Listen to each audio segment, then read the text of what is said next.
Hey everybody, welcome to Live Coding with Jesse. I'm Jesse, and today we're going to do some CSS work, just like we did 2 days ago on the live stream. So we're going to style a different part of a different template, but it'll be the same basic process. We're going to check out what the markup looks like that we're given. So although we do have control over the markup, we would have to edit it in a lot of different places. So it will make more sense for us to just style it as is for now to get things ready for launch. And then afterwards, we can think about, okay, now that we have more time, what's the ideal format for this content? And then we can change it, or hopefully, more likely, I can get some student workers. So since we're doing this project for a university, we can get some student workers to format the data properly. Since that's something that you could be trained to do on one or two of them, and then do the rest, really without supervision. So that's the plan today. I expect to do for the stream to be maybe like an hour and a half. I will warn everybody, the last hour or so I've started to feel like not really good, so I hope I'm not getting sick, but to be honest with you, I didn't eat anything for a long time this morning, and I just had coffee, and then I ate a bunch of gummy bears, and then, since I'm so smart, I ate chocolate after that, and then I decided to eat real food. So it's probably my own fault for eating like nothing and then eating junk food.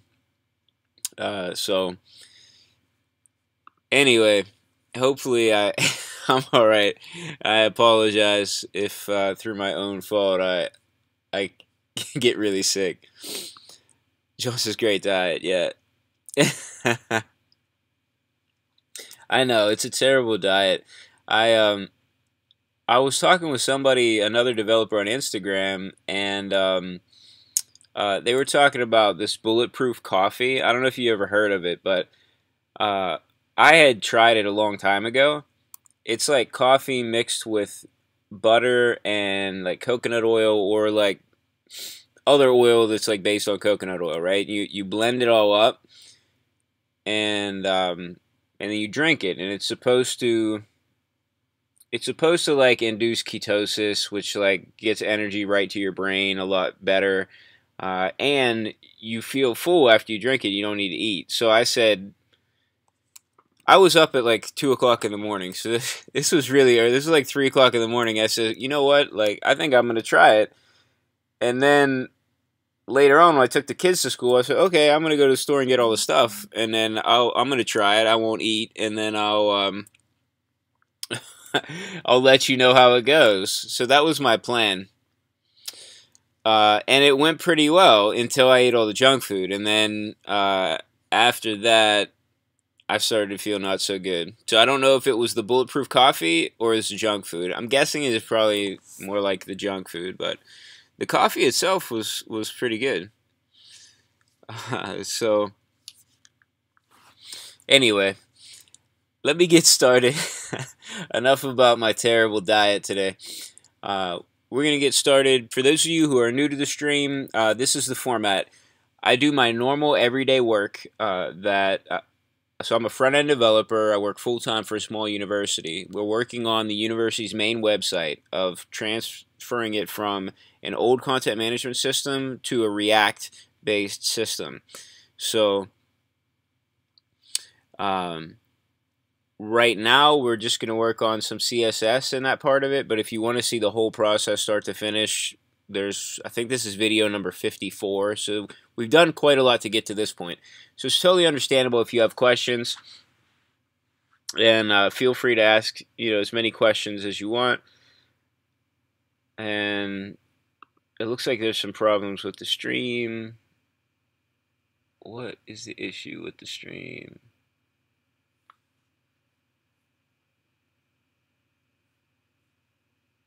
Alright, not sure what's going on with the stream.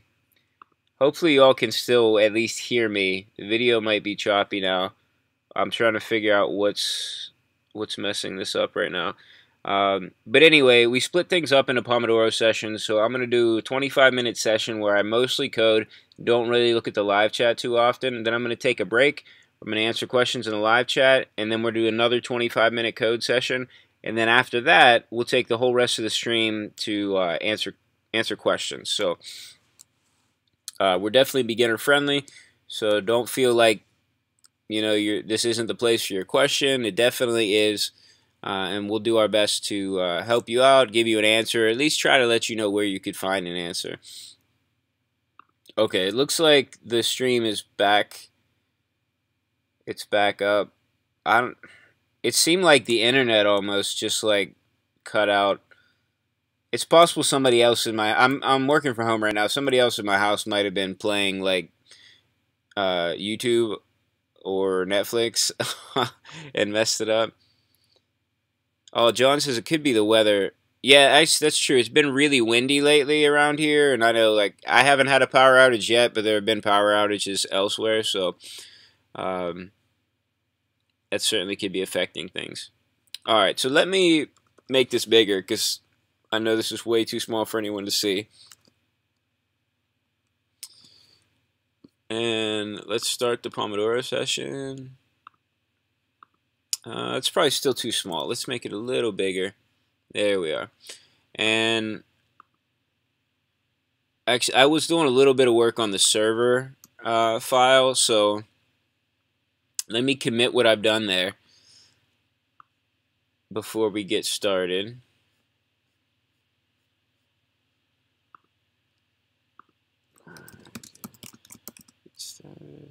Okay. I did do a little bit of extra work styling the page we were working on the last stream, so nothing major. If you want to know what else I've done, check out the latest few commits. The link for this repository is in the description. Add. So we're just doing a basic git add if you're familiar with Git. If you're not familiar with Git, this is just a way to track all the changes that happen in your code. That way everybody else can see the progress, but you can also, if you mess something up, you could very easily revert back to a previous state in the project. So that's why we use Git, and so I'm just saving the project at this particular stage with a little note about what changed in the project. That'll give us like a nice like save point to go forward, and that way if we really mess anything up, we can always just go right back to this point. So it's good if you're familiar with like video games and they have a save point at the game in the middle of a level or something. Like that's a good way to like basically think of Git, is creating lots of little save points in your project that you can easily go back to. Oops, yarn cm. All right. So if you notice the stuff going on in the terminal is a little bit slow, that's because of the streaming software that I'm using. It shouldn't be that slow on your machine unless maybe you have a really slow machine already. So let's say...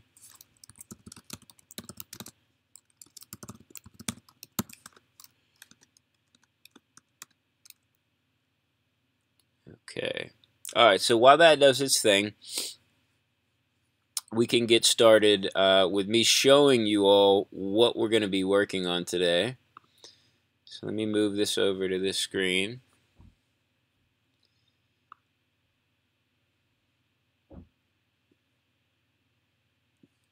There we are. Okay.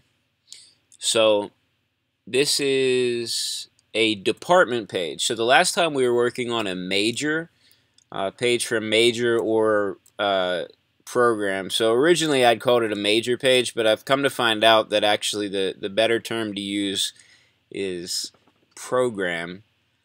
So if you hear me use those words interchangeably, then I mean they mean the same thing for us for this project. So this is a department page, and in the department pages we now have this section here, which is links.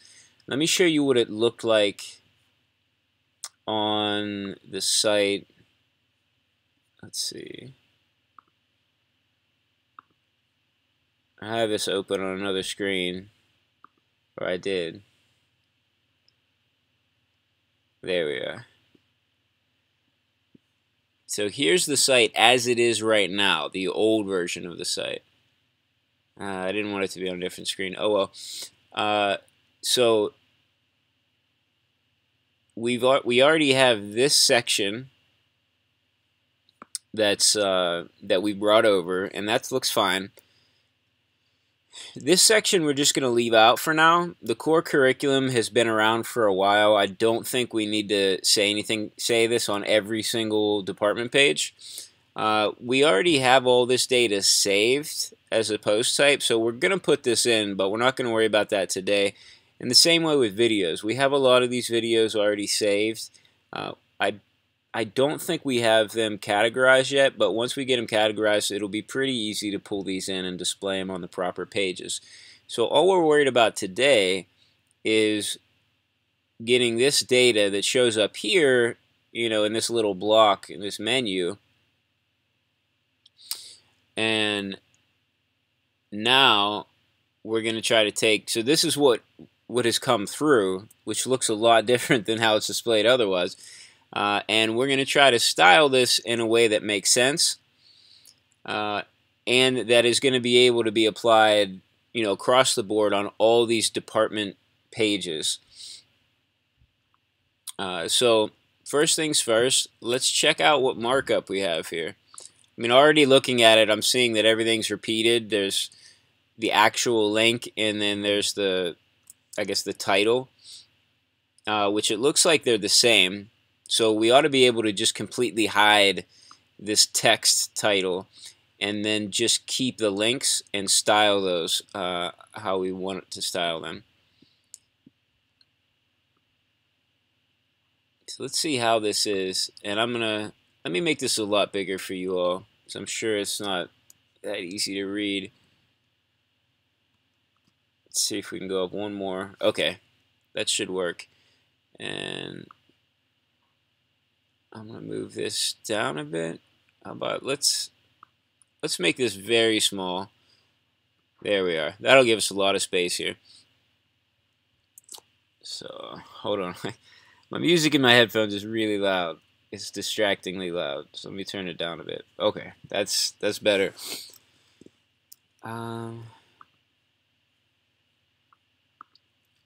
Okay, so all right, the heading is there. The heading's fine. It wouldn't be a bad idea if we did have a heading though up here. We'll have to add that in. So we'll see. The primary focus right now is getting this styled. If we have a little bit of time before the stream's over, then maybe we'll make sure that we get a title here for all the department pages. If we're not already using a department page template, then we may even want to create our own template for that. But we'll get to that when we need it. And what just happened?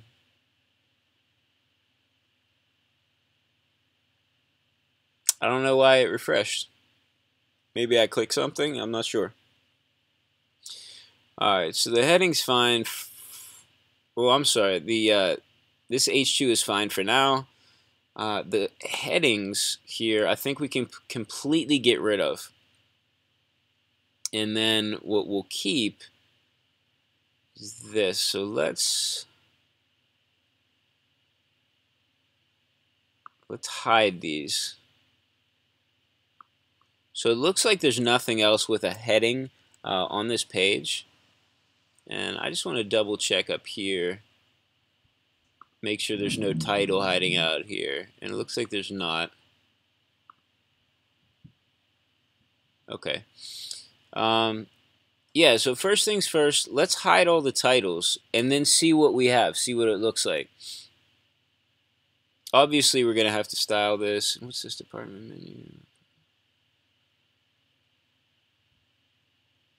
Department menu. Oh, okay. So we have this data here as well. I don't think I have this data all together for every department yet, but the plan is to put it all together. So yeah, so if we have time, maybe we'll work on this little section here as well. It's displayed as a totally separate part of this, which makes sense. Like, these aren't programs. Yeah. Okay.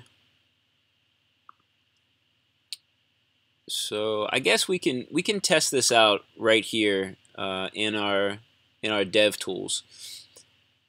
And so let's go here and just add.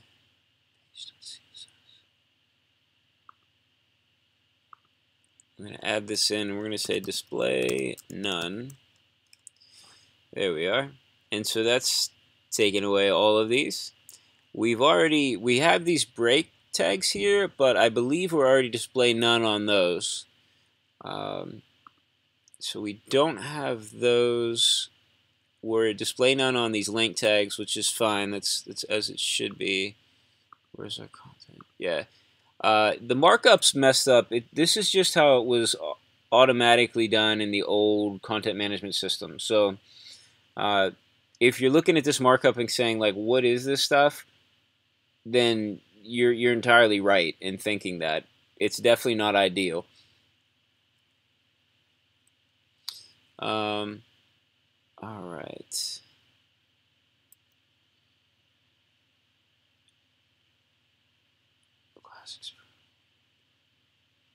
All right, let's work on. So each one of these is wrapped in an item. Okay, let's work on this item then, and then we can style the A tag inside of it. Oops. I want item. All right. If anything I'm doing in DevTools, if you're not sure how I'm doing it, just let me know. You know, I know if you're not familiar with DevTools, then it may not really be obvious how this stuff's working. But I'd be happy to explain it. So if you put it in the live chat now, I'll get to it as soon as this Pomodoro session's over, which will be in 15 minutes. Okay, so for the items, let's say display block, and that'll make these will all appear like on top of each other. Here's different programs. So already that looks a lot better. Now let's go here to these A tags. So there's no other A tags on the page right now, so, well, except for down here, which I'm not worried about these yet. So I'm just going to style these as like just regular like A tags. But what we'll want to do though is make sure that when we do the CSS, we only target A tags that are inside these item tags. That should be specific enough that it wouldn't apply, like, let's say if there happen to be some inline links, that it wouldn't mess those up. All right, so first thing we want to do is text decoration none. That'll get rid of the underlines. Let's make sure our font size is a decent size. So let's do a font size at least 18 pixels. There we are. That's nicer. So do 18 pixels, and I'm not a huge fan of that color. Line height 1.5. There we are. Okay, so we bumped the line height up to 1.5, which gives us a nice spacing here. I don't know that we've decided on a standard color for links for this site yet.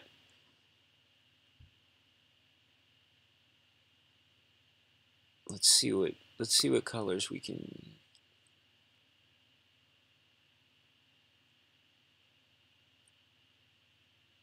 We were using that gold, weren't we? Let's see. What was that? I can't forget the hex value or I can't remember the hex value for that. I can grab the hex value from this header.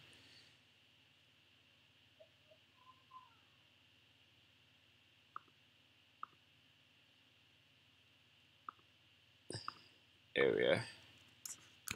We'll grab that, and then let's do color,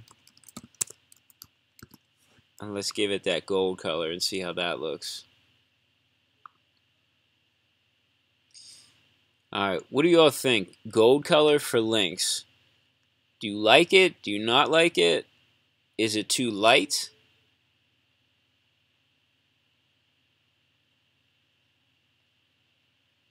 It definitely matches with the color scheme more. It doesn't stand out as much, but I think it's okay.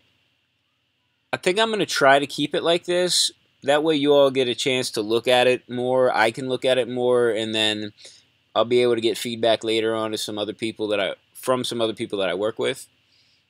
All right, so let's keep it like that. So I think the other things that we've done, I can just remember and put that in CSS, but I'm going to copy this since we have a bit more for this one.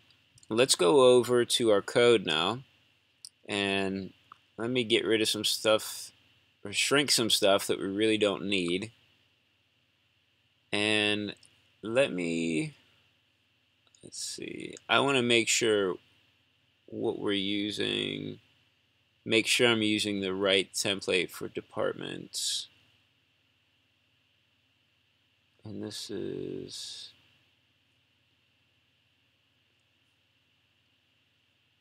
okay, no, we're actually using the page template for the departments right now. Was this the one that we had trouble with?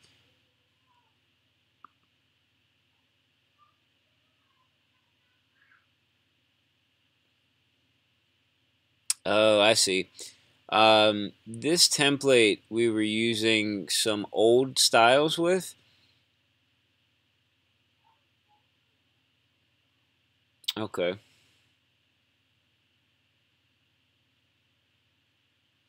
Alright, here's what I'm going to do. We're going to make, if we don't already have one, we're going to make a CSS file for department pages. And then on another stream, or maybe I'll just do this on my own, we're going to convert this to use the latest version of Apollo and the newer way of getting data from GraphQL, which this one's using the old way. When we started this project, the newer way wasn't available yet. So we're just going to forget about this for now, because I want to keep this mainly about CSS, and we'll work on that later. And for now, let's just go in here to our styles folder, and we're going to do department.css.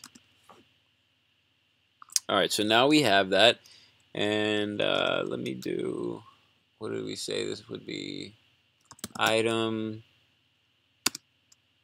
A tag, right? It was an A tag, yeah. And then we're going to put that in there.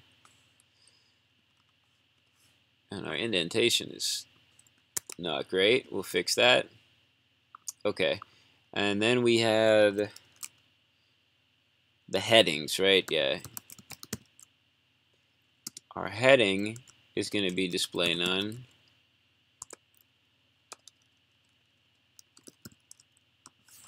And finally, we took each item and we gave that display block. Okay, so I think that was all we did for our CSS. So pretty basic so far. And what we'll likely end up doing is taking whatever CSS we have here for page.css, and we're going to use that in our department CSS kind of as a base. And we'll get rid of what we don't need and we'll change what we do need. But for now, I'm going to put it in here since we will need it. Although you'll see in a second, it's really going to be unnecessary.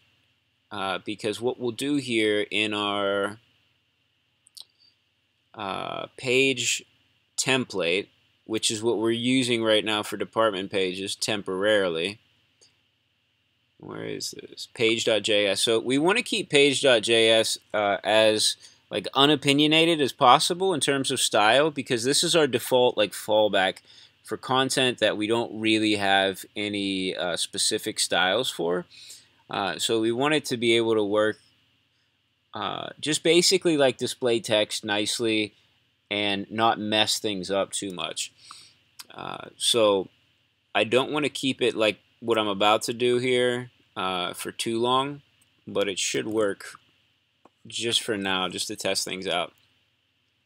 All right, let me check my time too. All right, we got time. We'll definitely be able to at least see if this works. So I added another link tag. So you can see here, if you're used to just regular HTML and not necessarily React, just think about like we have our head tag, and then inside we have our link tags where we're importing CSS. So that part should be very familiar. And so in addition to page.css, I'm going to put this department.css file that we just created, right? And that's lower down, so given the cascading nature of cascading style sheets of CSS, this will override whatever's here.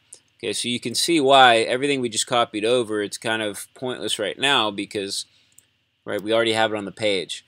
But this way, it'll just be one less thing that we have to remember to do when we do split this out, this component, and update it so that it'll work with what we're kind of like the latest stuff that we're doing with Apollo.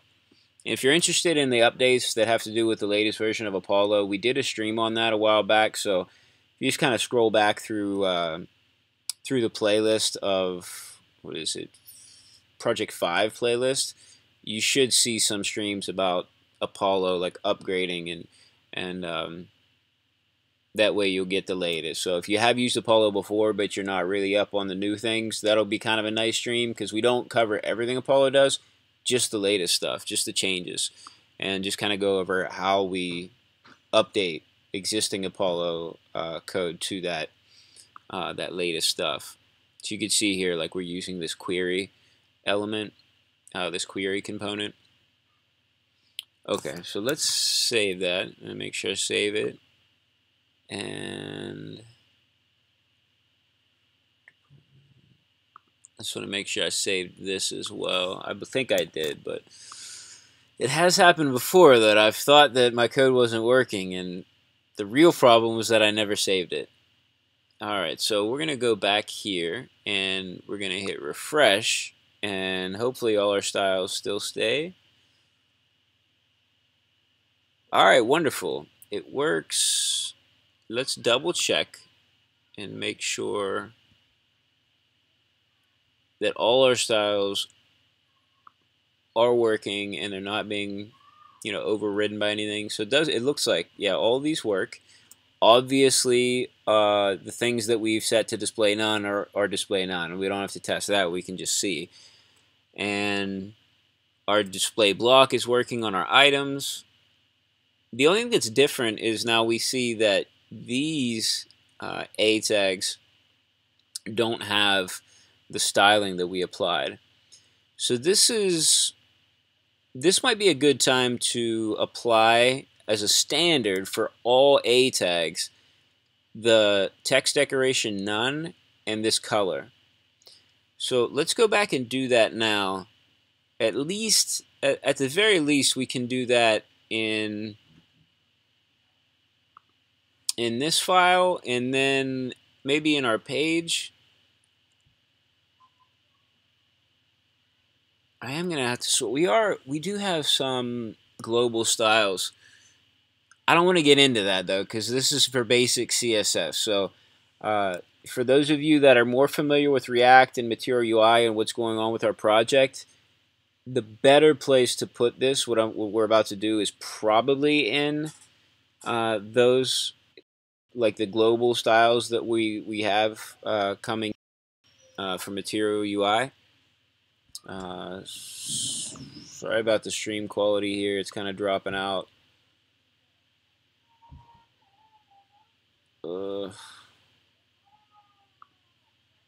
Really sorry about this. I don't know what's going on. let me double check my machine really quick, because maybe I have something running that I just I didn't realize I had running.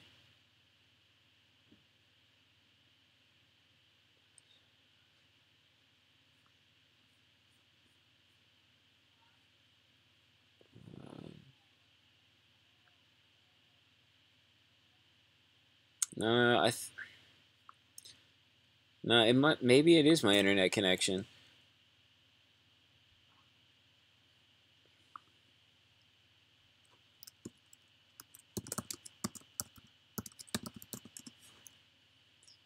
Alright, on one of my other screens, I'm going to run a speed test really quick just to see if the connection is fine, then I know it's something on my computer. But if the connection's bad, then I'm not going to be able to do anything about it right now, and I may as well just try to continue as best I can with the stream. Alright, so speed test is running right now.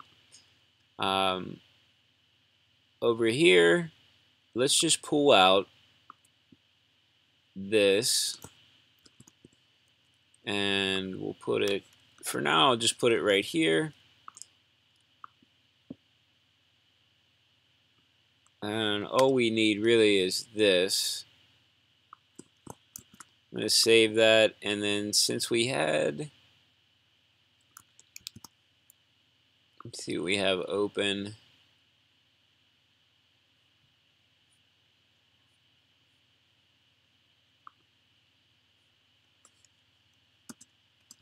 I'm just going to paste this in a few of these other places for now.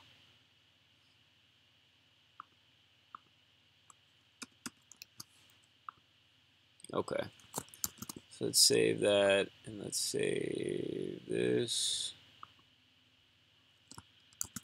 Okay, the upload speed is actually a bit slow right now from what I should have, so it's possible that that the internet is the issue. So hopefully we don't have too many more issues here.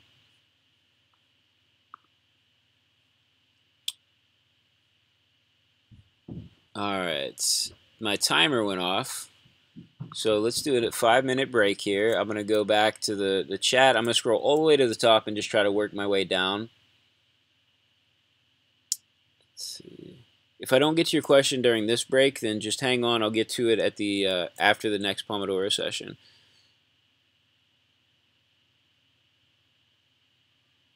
So hey, there are a lot of people saying hi. Hey everyone, thanks for watching.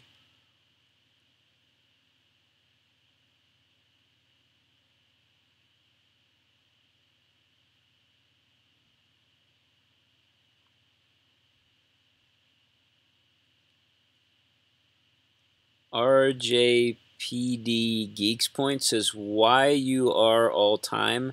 I'm not sure what you were trying to say. It seems like maybe there was a word left out there. So if you're still watching, let me know what you were trying to ask there. I see a few more. You were saying hi, asking how it's going. Not bad actually. I'm feeling pretty good now. It's going well.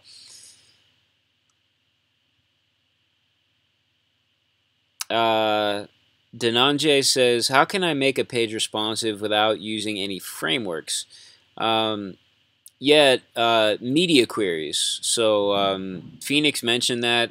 Yeah, media queries. So let me show you. We have some media queries going somewhere in here, right? Where are they? Here we go. All right, so like this, so we'd have a media query. So right now, this is a little bit of responsive stuff here. So when we have a small screen, oops, where are we at? Okay, when we have a small screen, the width of our main container is 90%. But then when the screen gets bigger than 600 pixels, we only display 70%. This makes sure that our content isn't spread out really far on wide screens, but then on small screens, we want to make sure that it doesn't have too much padding and becomes like all squished and really hard to read. So that was just like a very simple example of using media queries for responsiveness. So if you're not familiar with media queries, definitely like look up the syntax. And so like MDN is Mozilla Developer Network is a great place to look up syntax for different web related things, and just copy and paste some of these. For a long time, I could not remember how to do media queries from scratch. I had to copy and paste them all the time. And even now, occasionally, I'll forget the exact syntax. So, yeah, like don't worry like if you don't get it right away. It took me a long time, and um, they're a little tricky.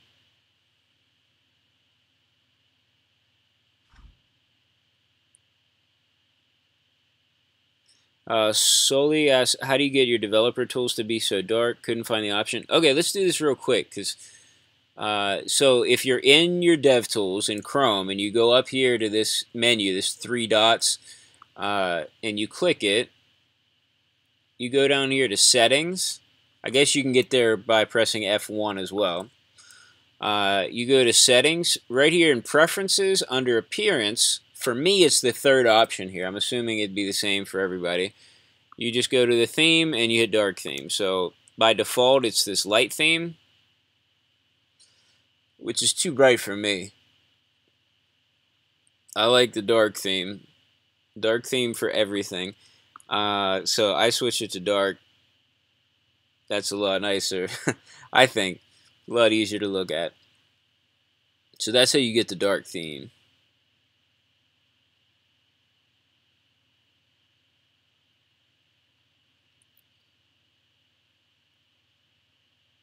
Let's see.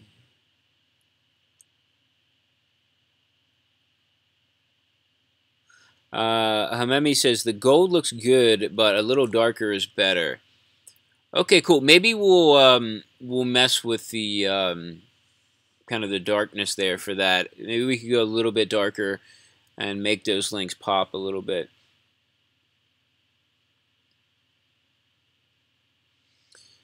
Fruity Spirit says, how many more sessions are you going to do in live streams?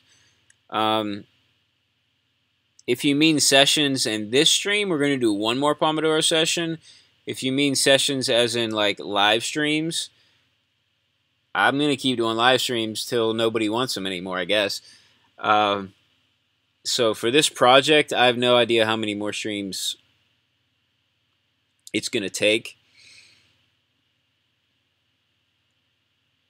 But, I mean, we may, like, eventually this project may just turn into more like maintenance mode, and we'll just come back to it every once in a while, and then we'll move on to another, like, main project. Alright. Let me try the new add ID. I'm going to stop here. And I want to make sure that I remember where I left off at. So I'm going to mark this down.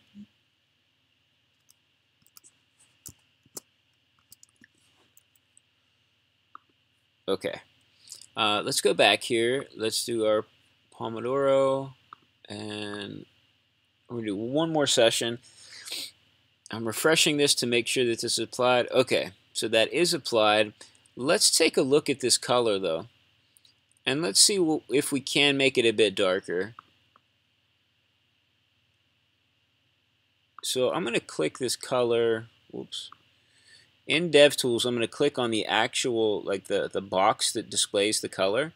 And if we go in here and we shift this, we can see like the RGBA. But I want to go to the HSLA. And which one are we going to do? HSLA. Is it this one? A light.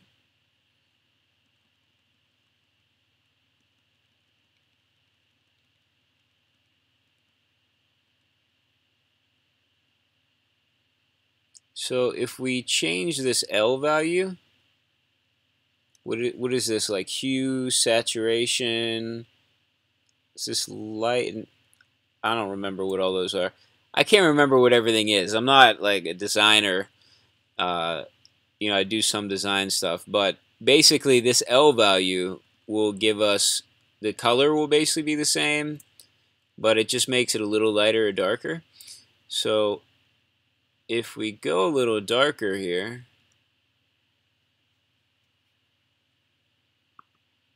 and then we check it out, see, now we have this HSLA value. And if that's the value we want, if that looks, it definitely looks darker just comparing it from here to here. We can go with that, and we could take this out, and now in our code, where do we have this? Here. So in all the places where we just had this, and we can now change it. So we'll save it there. Let's save it there. Oops, I wanted to completely get rid of that. Oh, that didn't work out how I wanted. Let's make sure I did it right here. I did. And then finally our department CSS is going to be, whoops.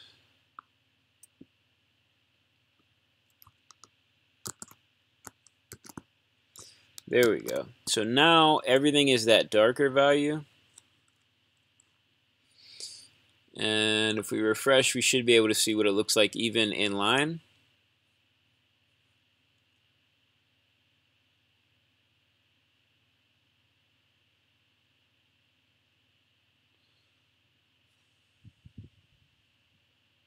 Oh no, I just saw it said the color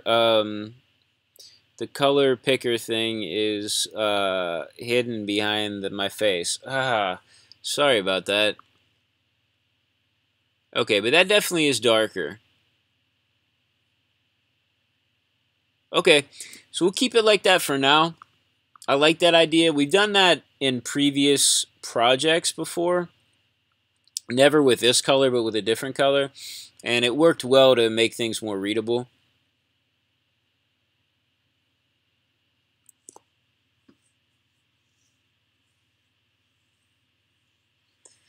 All right, let's see. All right, what were we going to do next? This part? I think we were going to style this part next. I do want to take this title here.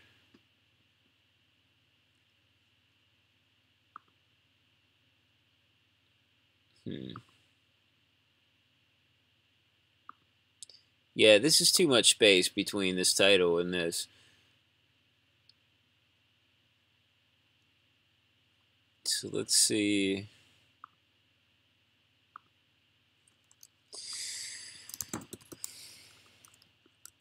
Let's go to margin bottom of 8 pixels. Alright, that's nicer. I like that better.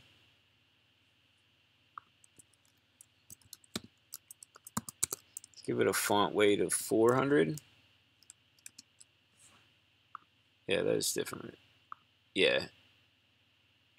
And then, what color is this?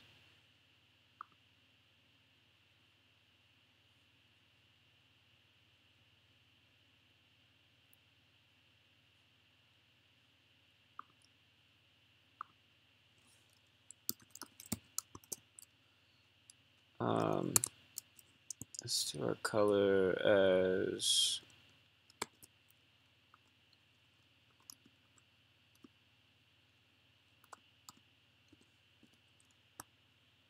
and I forgot to write RGBA.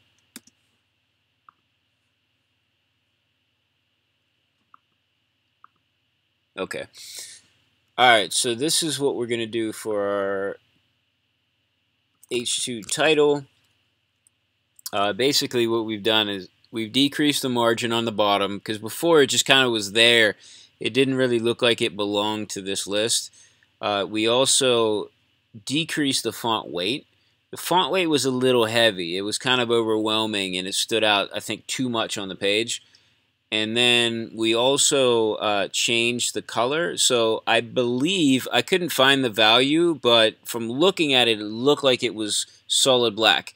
We changed that to be black with an opacity of 87%. Okay, and that's what we did here with the RGBA value. And that softens the black a bit. It's still very readable. If you look at it, it's like, okay, that's still black, but it definitely makes a difference. And that's the standard kind of black value for material design. Okay, we rarely ever use like solid black. All right, so let's grab this value and let's add it in.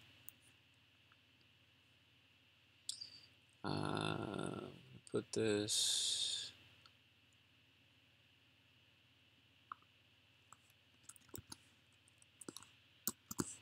All right. I need to get like auto format for my CSS.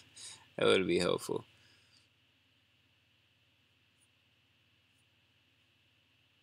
And I'm gonna give it a refresh just to make sure that's all working.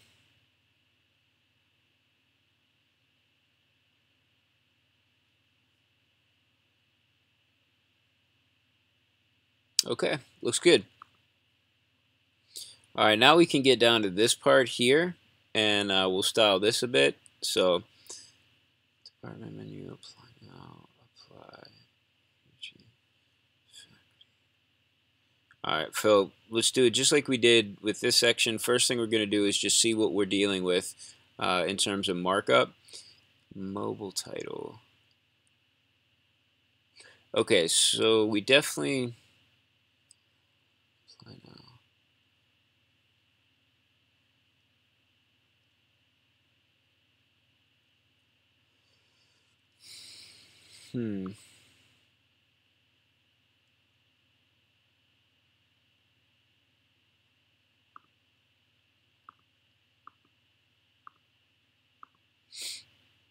Let me think about it. So the first thing we have here is an apply. Apply link. Do we want the apply?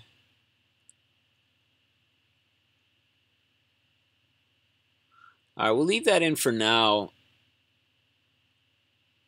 Yeah, we'll leave that in for now. I guess it makes sense to have an apply button, down here somewhere.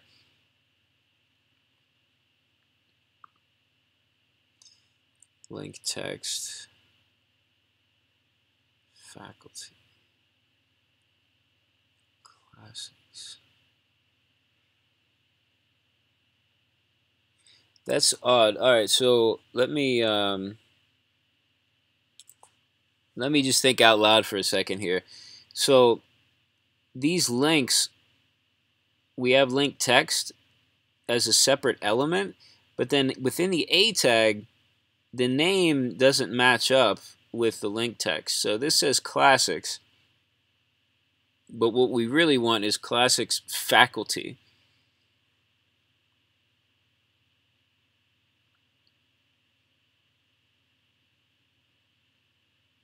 They have the Summer Ancient and Biblical Languages Institute.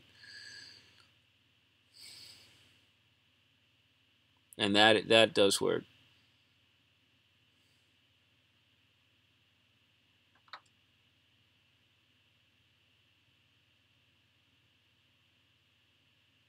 Okay, here's what I'm thinking.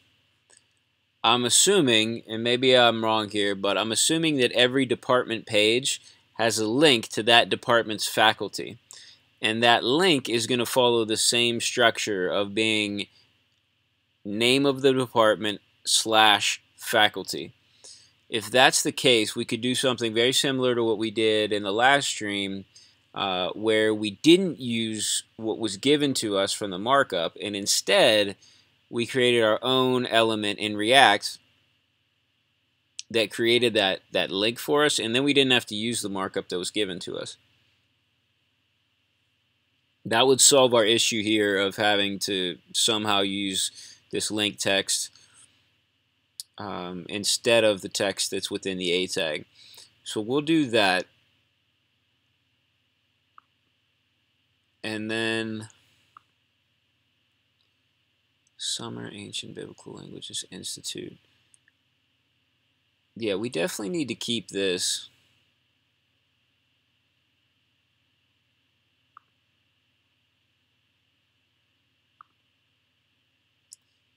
And then for the apply link, we definitely don't need to pull in the apply link from here. We know what that link is. It's going to be the same on every page.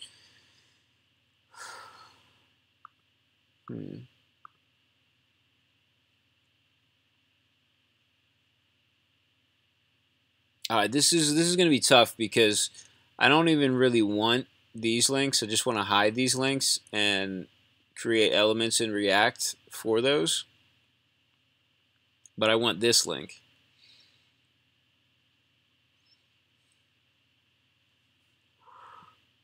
Let me see. You know what? Let me bring over another example of what's happening here. So let's see. Let's see what the business department has.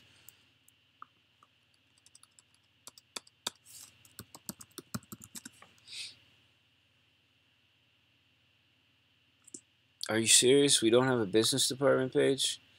Oh, I know what it is. It's a weird URL.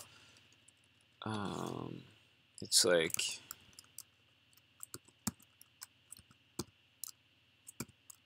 something like that.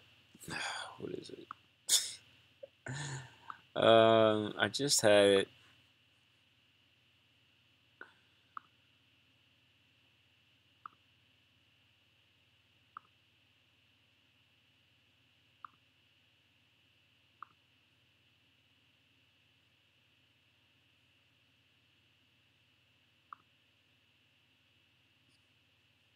Oh, there's only one C.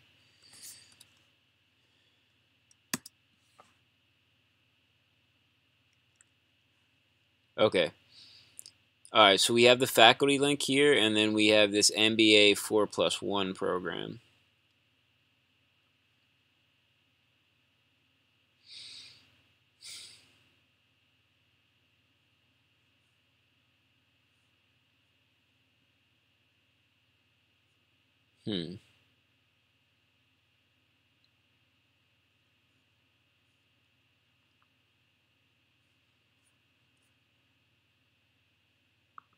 All right, I'm gonna check the chat quickly to see if you all have any input on this.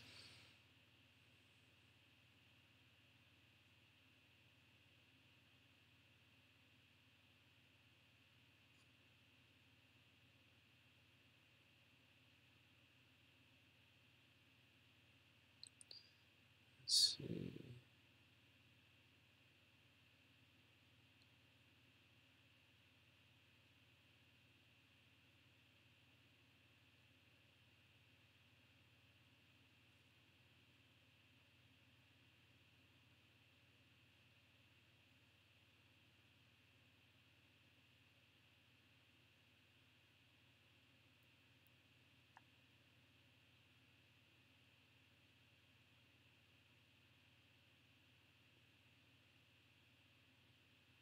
All right, so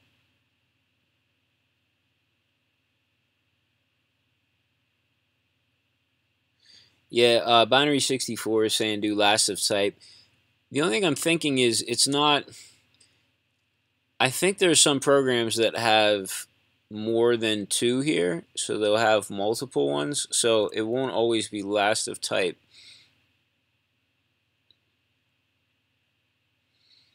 All right, I'll just have to. Here's what I'm going to do, and I probably won't do it on the stream right now because we only have 10 minutes left, and I just want to stick to CSS. But what I'm going to do, longer term, I'll just have somebody go in and remove all those links because we don't need them. Short term, what we can do is clean the data as it comes in. So what we can do is put a function in our component that searches through this data and finds this apply now. And so basically the call to action stuff, we can take that out. CTA link, we can pull that out. That's not going to be a big deal. We can do that with CSS and just hide it.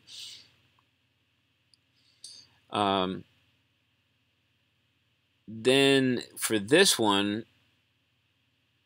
we can take out faculty, and we can take out any A tag that is linking to faculty, right? So we're just going to search for that and remove the stuff. So it'll be a little tricky, but once we get it working, like, it should be fine. We've done similar things in other components already. And then basically once we remove those two, everything else that's here will be okay, and that we'll want to use it. So for right now, I'm just going to style this and just make sure that, you know, we get rid of this stuff at some point.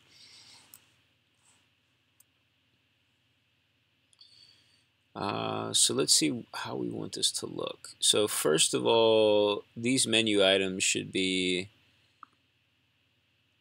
display block. Okay, great. And then even department menu.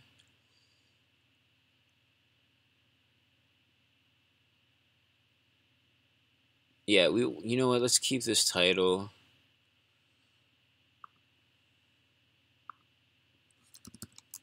Oops.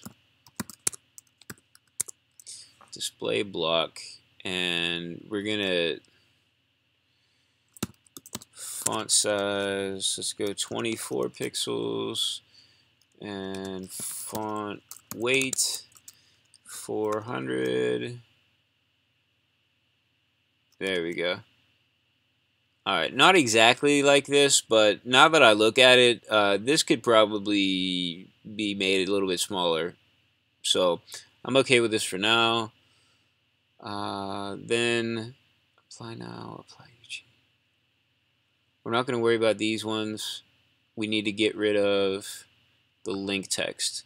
So anything that's link text is going to be display none. Great. And then anything that's an A tag inside of a menu item, which, so we can do now, like menu item A is going to be font weight. Where do we put this? 400. Okay. All right, so not bad. And remember, you know, this apply now won't be there. Classics won't be there. So essentially the apply button, if it is there, it'll say apply. This will say classics faculty.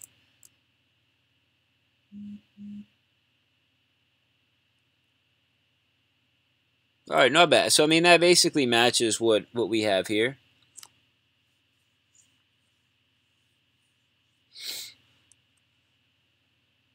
Okay. So let me move this. I'm trying to remember what we did. All right, menu items are display none, or display block. Let's make our CTA text and link. Which one had the most? This one had the most, right? All right, we'll start with that.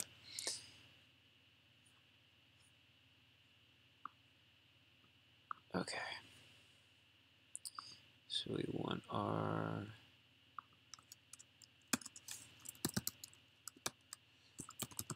menu title, and then I'm going a little bit fast here because I know I'm running out of time for this Pomodoro section.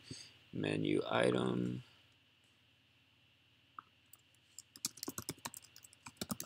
menu item.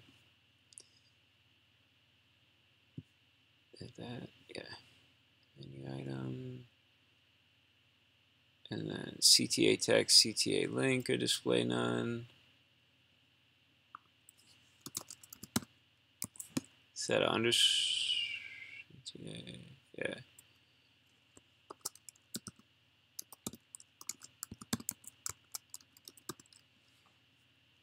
And then menu item A. Actually, let's do item A, and then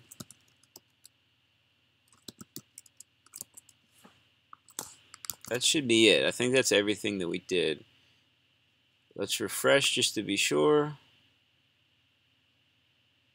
Nope, I forgot one thing. And what was that? The item.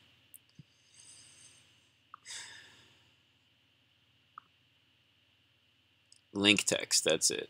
Alright, so we want to do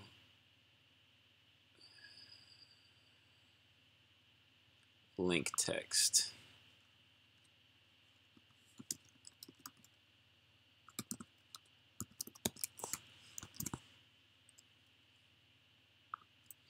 Okay.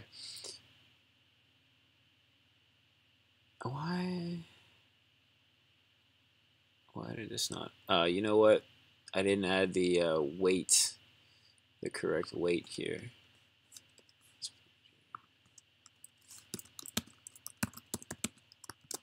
Font weight 400.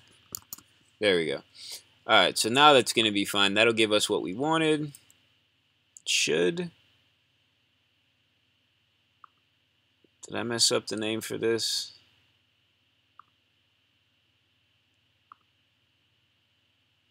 Mobile title. Yep, I messed up the name.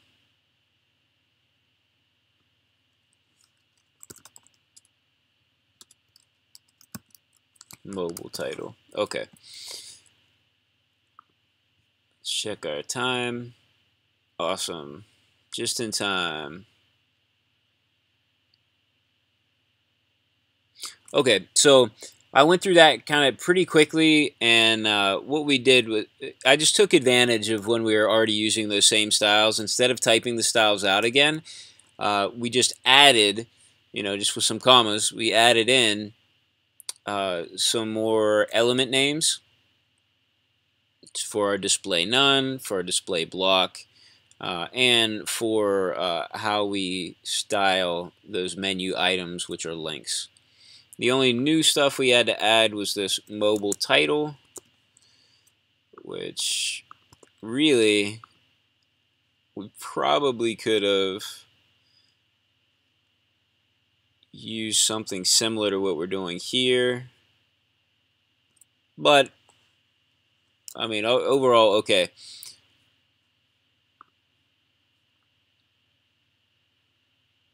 Yeah, I'd say that.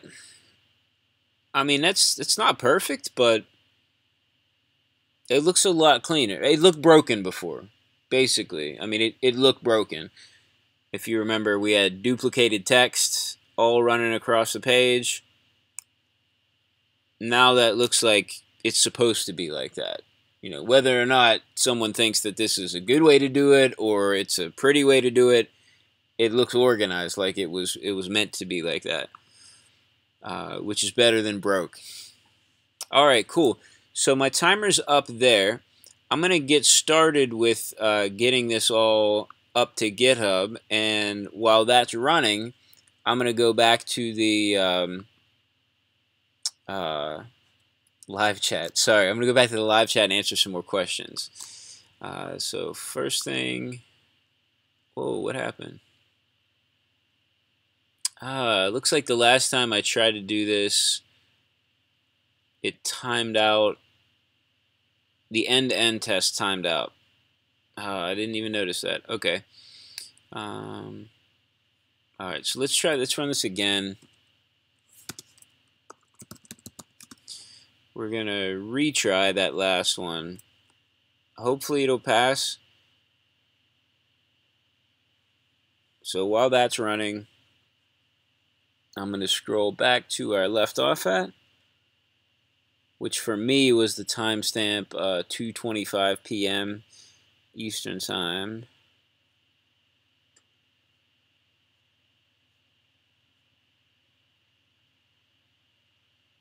Hamemi asks, have you tried the new Atom? I have not used Atom in a while, so no, I guess not. What's new?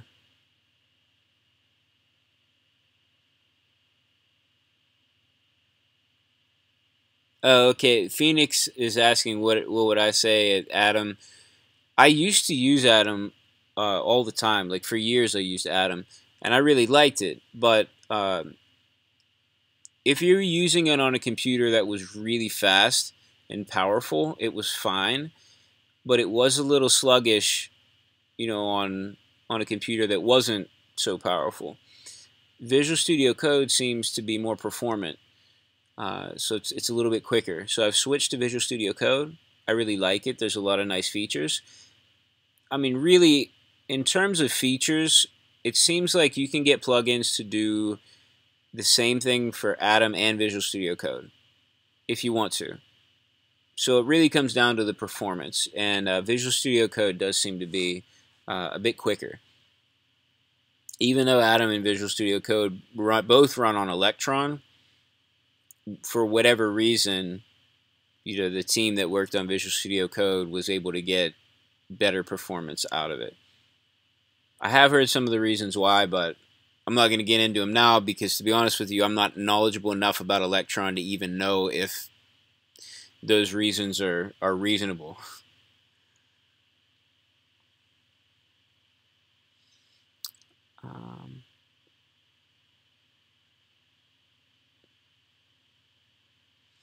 Hamami says, A stands for anchor. Yep.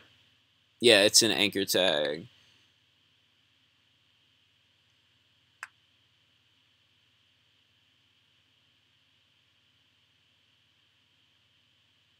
Okay, John says the link styled in the gold color alone doesn't really say click me, I'm a link.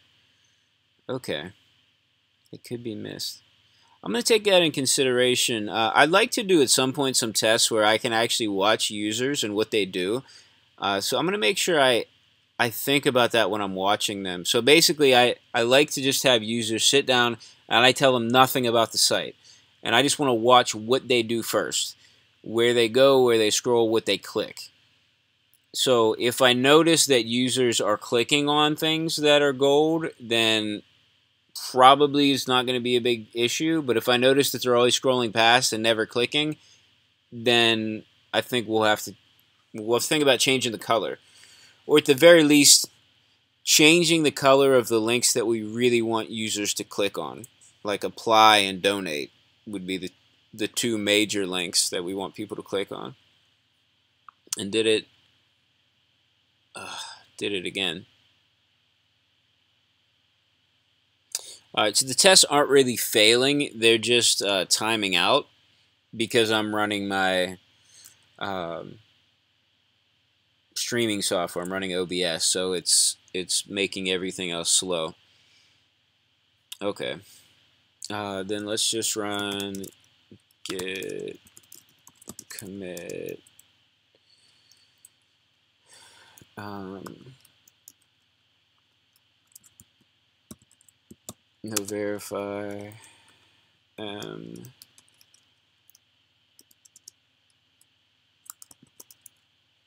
oops sheets add.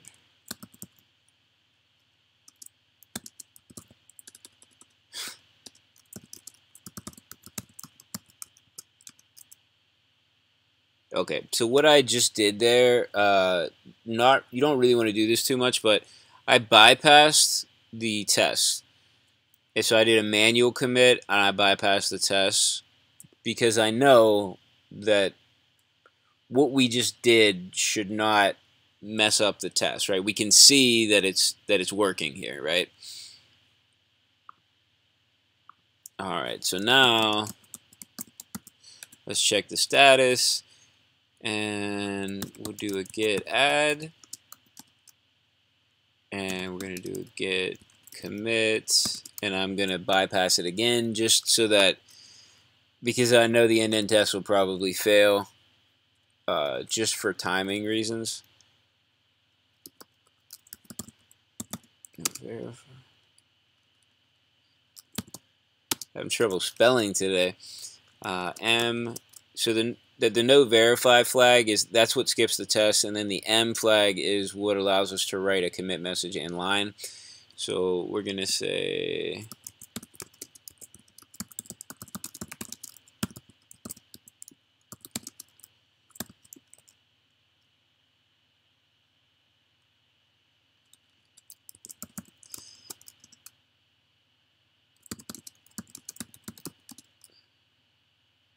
and we'll check the repo in a minute when this gets pushed, because we have this.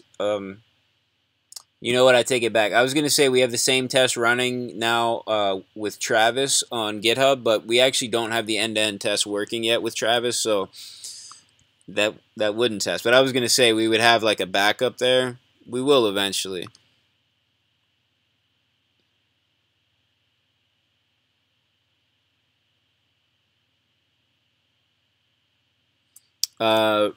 Ray Cuban says, "Hi, how often do you use tomato time?"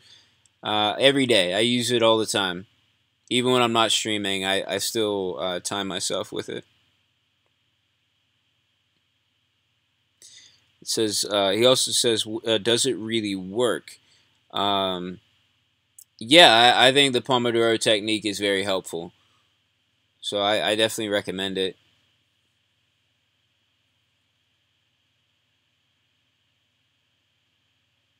Darshan asks, is jQuery a way to update CSS elements, or are there any other uses of the same? Yeah, you could update CSS with jQuery. You could also update CSS with regular JavaScript if you wanted to.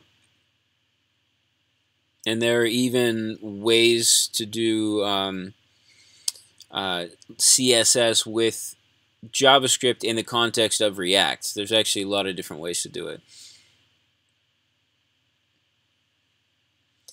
Heidi says, is it good to use frameworks like React or do the job with CSS? I really like doing it with React, and if we were just writing like React components and not having to deal with all this like data that is coming with this weird markup, then we would be doing all the CSS like in a more React friendly way, using one of the variety of options out there for CSS and React. But because we have this kind of unique situation where we're dealing with data that's being pulled in, we have to do it. I don't know that we. One of the easiest ways for us to do it is just using regular CSS in linked style sheets. So I'm not saying that's the only way, but that's kind of the most straightforward way for us to do that right now. And it is ultimately just a temporary way to handle things for now.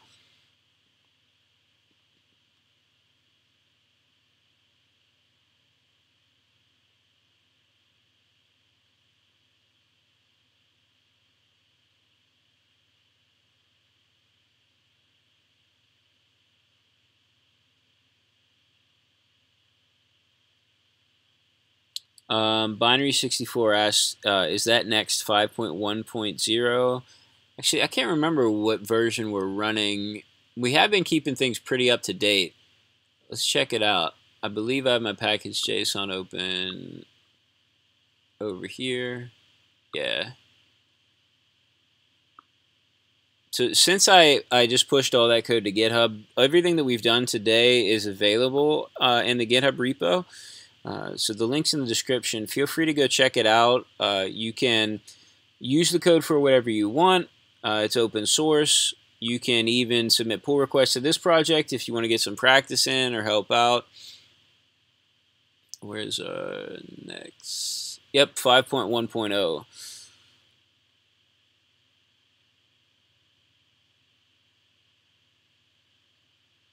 Memi says, don't stop the live streams, Jesse. Everybody likes them. I have no plans of stopping the live streams. Alexander says, keep on with your live streams. I like it a lot.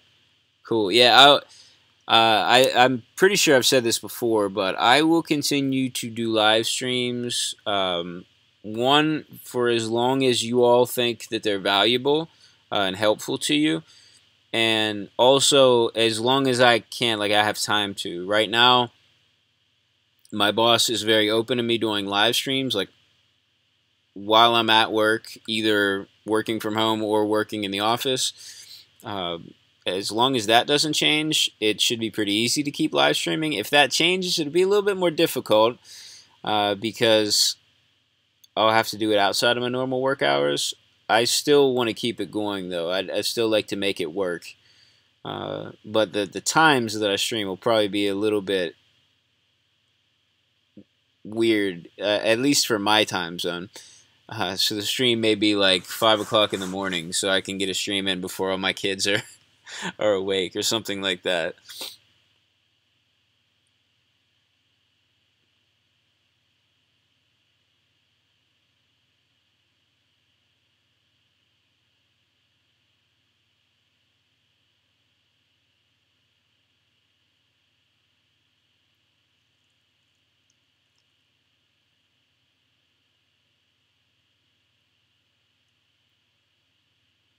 Abhishek says, thank you for this awesome tutorial. Oh, you're welcome. Thank you for watching. Hememi says, the good thing is that we can ask questions at the real time and Jesse answers us. I do my best to answer. I don't know that I always have great answers, but I do my best. There are a lot of other people in the live chat that know the answers and give really awesome answers, better than I can give. Binary64 says, hey Jesse, have you tried Next with CSS? Sorry for all the yawning. I'm going to drink some of my energy drink of choice, G Fuel. And as usual, I am not yet sponsored by G Fuel, but I'm open to it.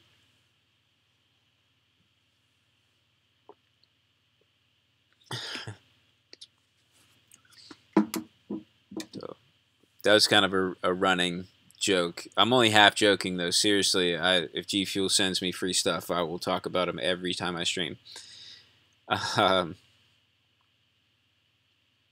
Okay, I haven't. So Binary 64, I have not used that yet. I will have to check that out though, because that sounds awesome. Binary says, but setting that darker value more than once feels dirty. Yeah.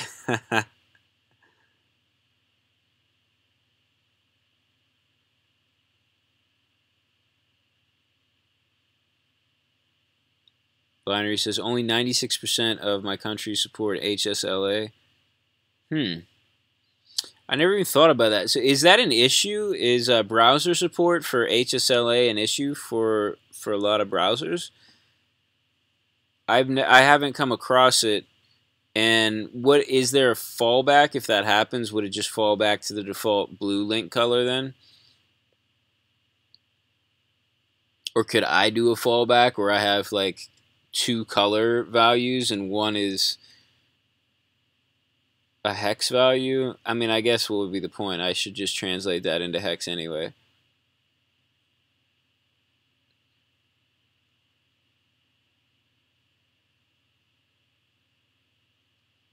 Binary says, did you do an npm upgrade to get Next 5.1? What did I do? Well, yeah, I mean, basically, we use Yarn, so the equivalent in Yarn, that's what we did. I'm pretty sure that's what we did.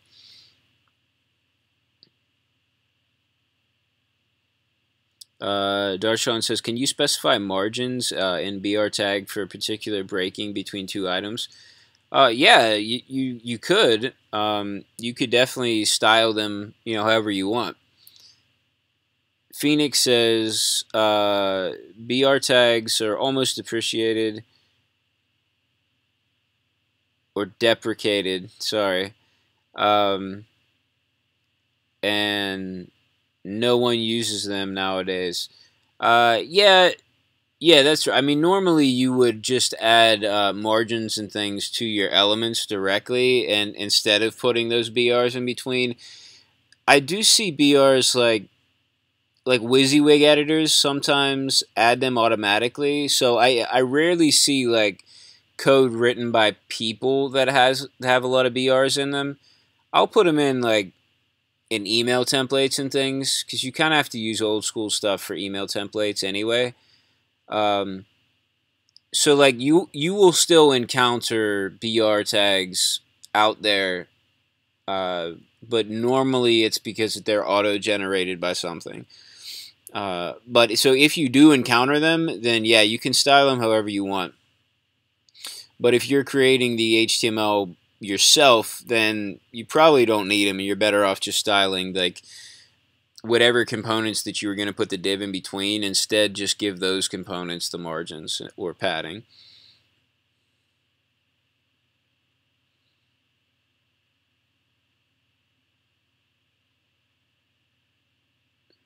Let's see. Binary says, can you take out those BR tags after each item tag and move to CSS? Yeah, I mean, I could take out the tag. So I could either manually take them out, which would take too long right now. So I'm not interested in doing that right now. Or I could use a function that when the data comes in, it just automatically takes out all those tags. But the easiest way, and what we're doing right now, is we just do display none. So if anybody wants to look at the markup in DevTools, it's going to look ugly. But to the average user who's not going to bother to look at the code, there's no difference between taking the BR tags out completely or setting them to display none.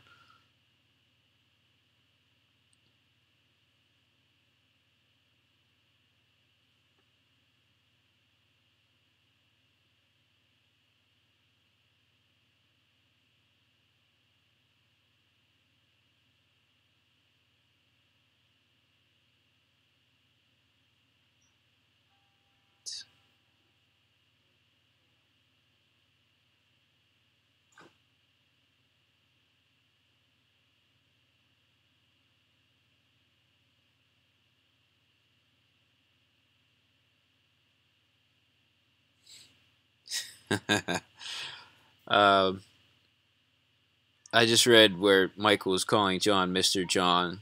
So that's a while back. My daughter was on one of the streams, my oldest daughter, and she called John Mr. John.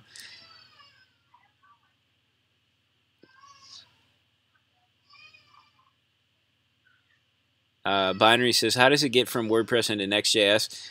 We are using GraphQL.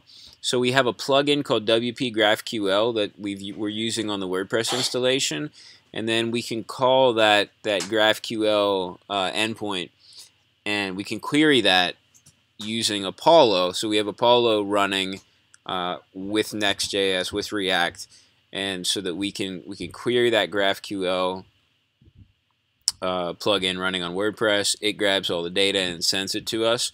So that's how we're getting the data in.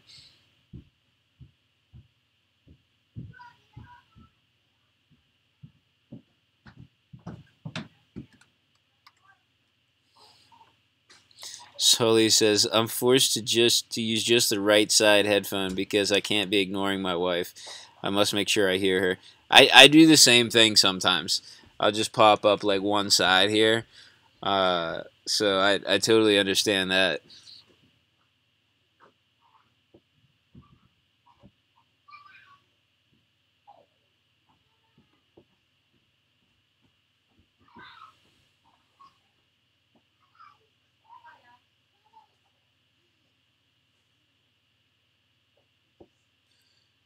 Let's see.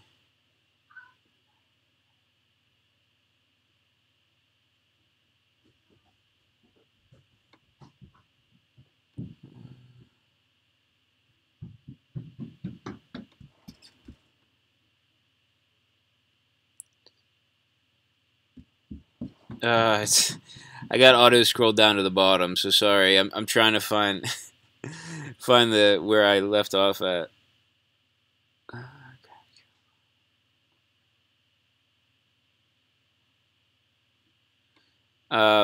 Yeah, binary. So binary is asking some questions, and Phoenix says, that they could just watch some of the older streams, which I mean that's cool.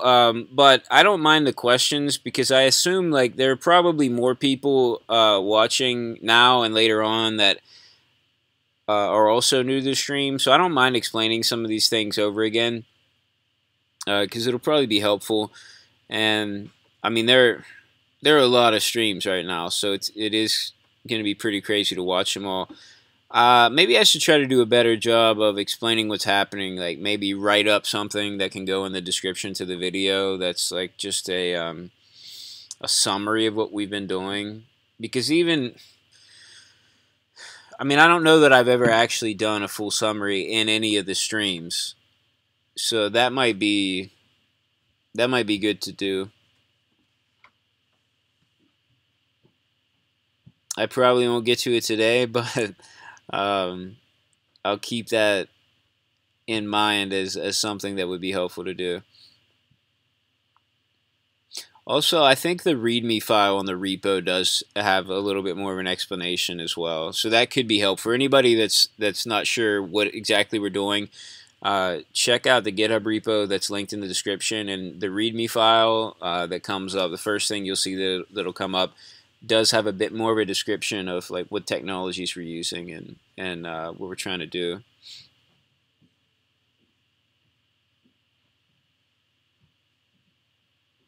Hamemi says, why are you always testing on mobile size? So I like testing on mobile size, especially when I'm streaming, for two reasons. The main reason is we expect our audience to primarily use mobile devices to view this site, so I want to design it while looking primarily at the mobile view or the really small screen size. That way I'll make the decisions with that in mind. If I did it at widescreen, like as much as I would try to keep in mind the mobile, it would not be the same. And what I would end up doing is putting more on the page than can reasonably fit on a mobile screen. So it would always feel like the mobile view is like the secondary view. But I want it to feel like the mobile view is primary, and then the desktop is the secondary view. So it's just kind of a different way of looking at it. I mean, I don't know that it's right or wrong. It just depends on your audience and what you expect, what kind of devices that you expect your audience will be using primarily. The second reason why I do it, especially when I stream, is because, like we can see, you can see a lot more of the DevTools here. So I can make the font size larger and it still works. So it's just kind of a practical way to do this. When I'm not streaming, I can have this spread out on two different screens. So I could do full screen with the whole screen filled up with DevTools stuff, and it would be, more doable that way.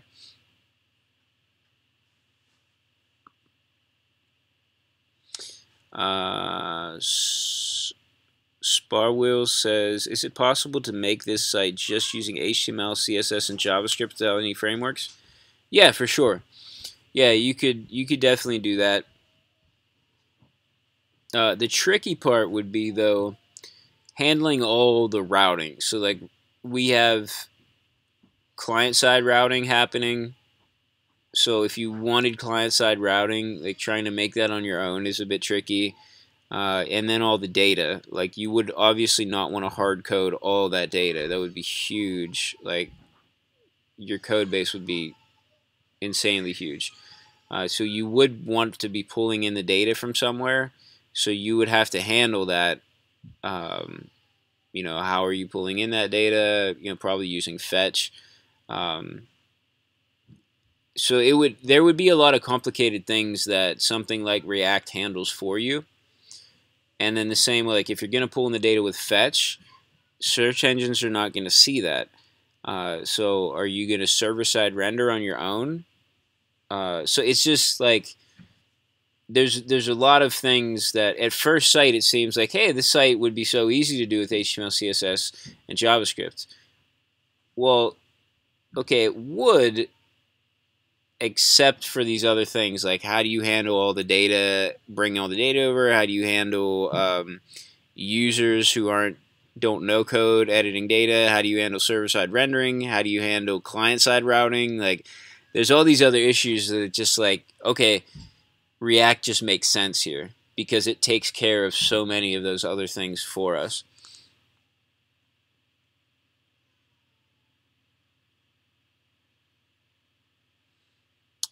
Let's see. Darian Garcia says, is this being uploaded elsewhere? Because I'm not seeing these questions on here. I'm not sure what you mean. So what questions are you not seeing?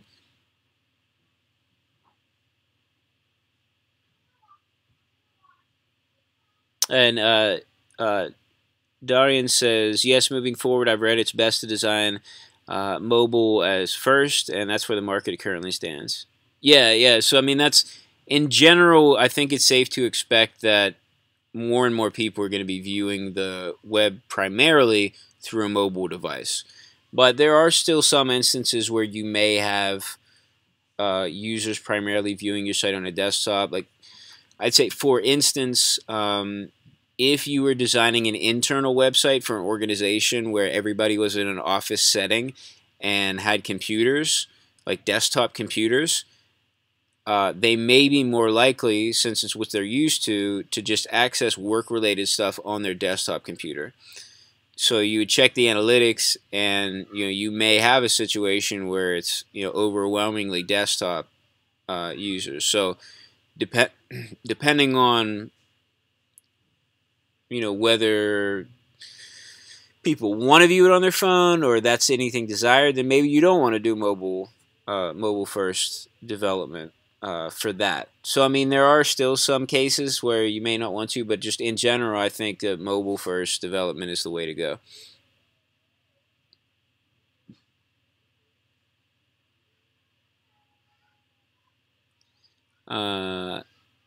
And Nestle says, you are too good, thanks. You're welcome. Thanks for watching. iDoc for the win says, I really want to learn CSS and JavaScript. Well, cool. Yeah, definitely check out the free code camps. Oh, Darian just said that. All right, so good advice. Yeah, check out freeCodeCamp.org, and you can get free lessons that'll start you out with HTML. You'll move on to CSS, and then you move on to JavaScript. It'll just keep building you up, and you can learn a lot just through that. It's a really good resource. And feel free to ask any questions if you're ever watching this stream. I'll be happy to answer your questions. Some of what we do will be kind of way beyond. If you're just starting out learning, it might be a bit hard to understand. I'll do my best to explain it. And it looks like the stream health is not great right now, so I apologize if things are getting choppy. I hope at least my voice is still coming through all right. Since I'm not really coding right now, that probably matters more than anything.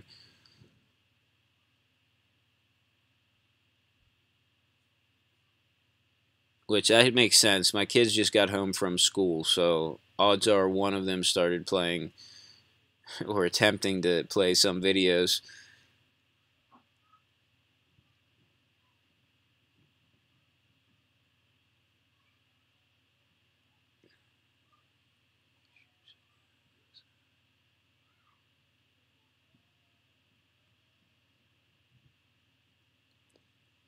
Let's see. iDoc says, "Do I really need to learn HTML first? I already know that." No, you can skip over. So you don't, when Free Code Camp, you don't have to do all the lessons right in a row. You can skip around. So I I don't know. I'm the type of person that I usually just start from the beginning. It just like feels right to me to start from the beginning. Um, and I usually just fly through, the basics. But occasionally I do pick up some piece of information that I missed, or I just never knew, or maybe I had just forgotten. So I usually do get something out of the basics, but it's probably like mostly a waste of time. So yeah, that's entirely up to you whether you want to go back through HTML stuff or not, but you definitely don't have to.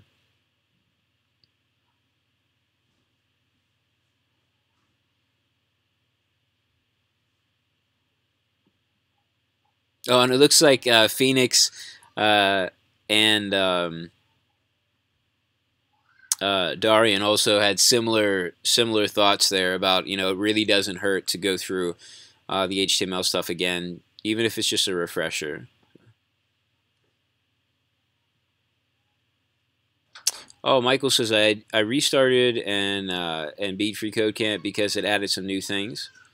Cool. Yeah, I'm gonna have to check out the new stuff on FreeCodeCamp as well. It's been quite a while since I've done any of those exercises. Darian says, "This is amazing. I subbed. If you need help with documentation, I'm more than willing to help. Just send me a ping." Oh, okay, cool. Yeah. You know what, Darian? I definitely welcome help for sure.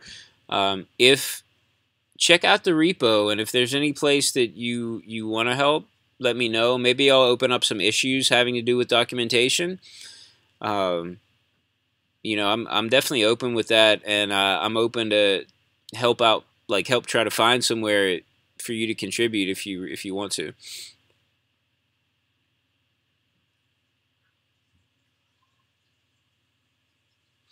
Divya says, how much do you recommend to learn vanilla JavaScript and then go on with Node.js and React.js? Right now, I learn Node and want to move on to React or Angular for Please God. I mean, if you've already learned Node, then I'd say you're probably fine to go into React or Angular. I mean, I obviously prefer React, but there are a lot of people, good developers that use Angular and build, cool stuff with it. Um, but yeah, if you understand Node, then I don't think React will be that difficult for you to work through.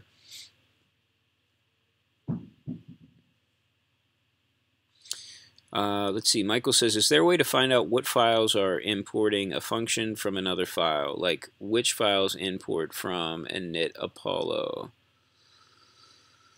Um,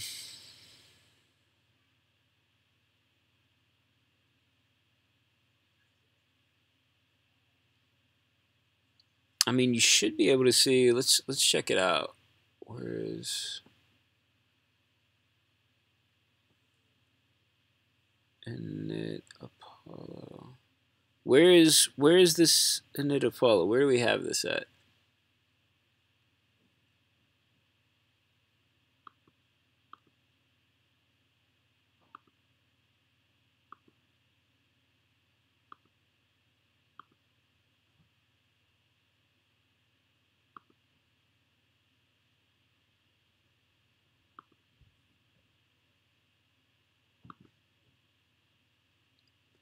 All right, where do we have?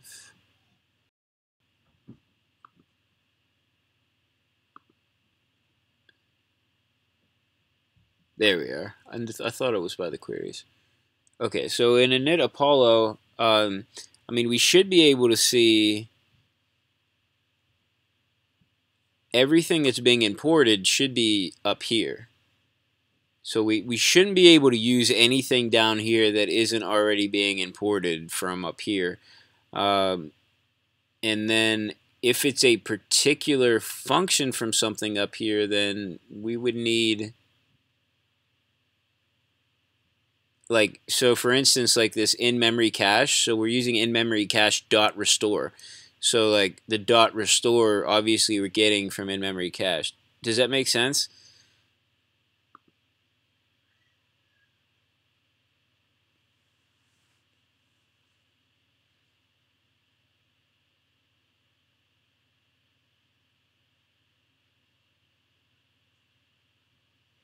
Hamemi asks, is it possible to get a job after completing FreeCodeCamp's front-end certification? Yeah, people have people have done it. I would say, I mean, the important thing is to make sure that you have a good portfolio and have really like built some things. Contributing to open source projects helps a lot, and I mean, applying to a lot of places, having a good resume, and a good like good connections really helps. So there are a lot of other factors that would go into getting a job, but in terms of learning the skills you need to start building things, your front end certification will definitely give you a bunch of those skills, and then you'll pick up a lot more on the job.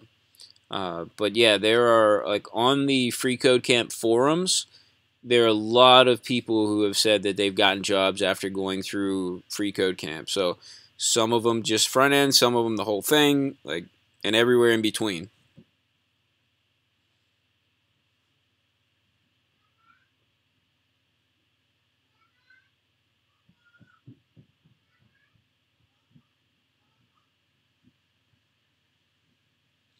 Hamemi says, right now I have to complete the advanced algorithms and the advanced projects, and it is going well, I guess, but I don't know where to look in order to get a job.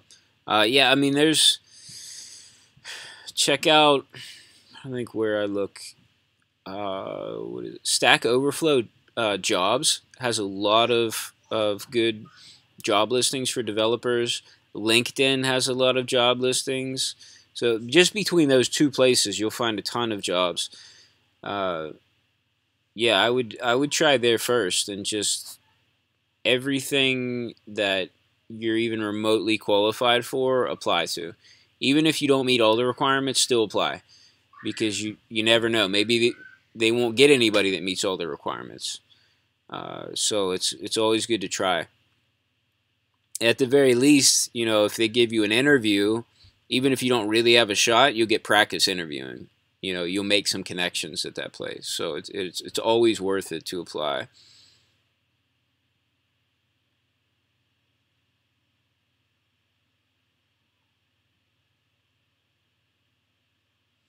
Yeah. So Michael, yeah, in terms of finding out where all these things are, I don't really know of any other way to figure out where they're all coming from. I mean, to me, like, as soon as I saw the question, I just thought, like, hey, we'll just see where the import stuff is coming in, um, and then that would at least point you in the right direction where those files are.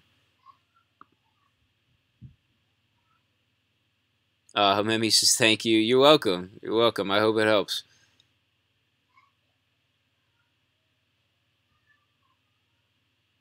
Michael said the stream cut out when I was starting to answer the question.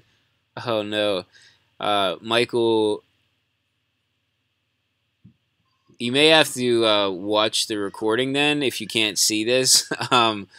But, if you go into the initapollo.js file and you check out everything that's in the top here where it's importing from, then you can see, like, where a particular function is coming from. Like, the restore function is coming from the, in-memory cache, which is coming from the file called Apollo cache in memory. So, and then if you hover over that, it actually shows you where in the project that is. So it's within the node modules. So that's how I would go about finding stuff. All right, and I've reached the bottom of the live chat. So here we go. We're gonna come in right at about an hour and a half for the stream. So I think I had said we were gonna do about an hour and a half. So I guess I'm right on time here. Thank you all for watching. Thank you for all the help and advice, and I had a lot of great questions and answers in the live chat. Today is Friday, so I hope you all have a great weekend. I will probably be back Monday. I'm trying to think, Monday, probably like a stream earlier in the day, so maybe like a morning stream for Eastern time zone.